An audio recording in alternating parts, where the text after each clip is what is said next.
Hi, I'm Cassandra, and I am a manager over at The Limited. We are a small clothing store right in City Creek right now, and we're really adorable, so you should definitely come check us out. So just going over a couple of our best practices that we use as a management over at The Limited. There's quite a few, but what came to mind that's a good description of all the best practices we have really comes out during when we're planning for a holiday season, which happens to be right now. So change is really big for us right now just because we're moving into that holiday season. And that means our floor set's going to change, the way we run our team is going to change, the type of customer that we have coming in is going to change. So we're working with a lot of change, and our best practice for dealing with that is to just make sure that our sales team is very unified and that we're all getting everyone on the same page and taking the time to train everyone. And just like being prepared and knowing that change is coming is a really good practice on that. As far as strategic planning goes, that's our best practice at The Limited.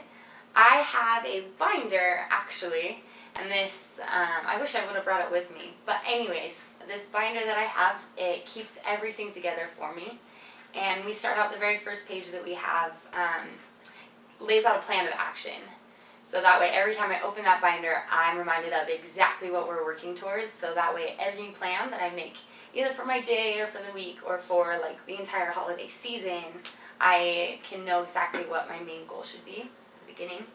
Very good practice. As far as organizing goes, again, keeping that binder together really helps, and having a different things in place to make sure I stay organized is very helpful. But at The Limit, I think our best practice in staying organized is to set aside separate time to make sure we are organized, because no matter what we do, if you don't have the time to be organized, you're going to have the time to accomplish what you need to, which then is going to, make things very disorganized, and you won't be as successful or as efficient. So taking that extra time, setting time apart to make sure you are organized is our best practice.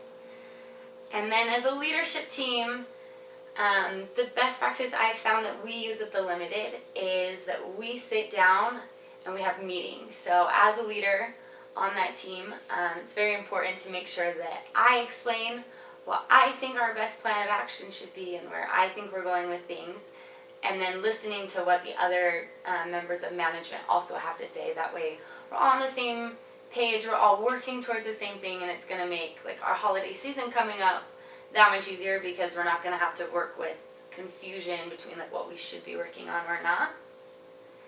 As far as controlling, especially in a retail environment, there's a lot of variables, so it's hard to say you're going to be 100% in control of everything. But what we try and control at The Limited is, as a management team, we have certain numbers that we're expected to meet, and that's our goal for the entire season, or that time frame that we're working towards. And so as far as controlling, and it's kind of going back to everything we talked about already, but having a good plan in place, taking the time to be organized, making sure everyone on the team, especially the managers, are on the same page, you're going to be able to all use those things together to work towards those goals that you're expecting. So for this holiday season, already as a management team, we have a plan in place to really attack all the goals that we need to accomplish, and we're putting all these best practices into place so we can meet all those numbers and have a really good season. So there you go, a few best practices from us.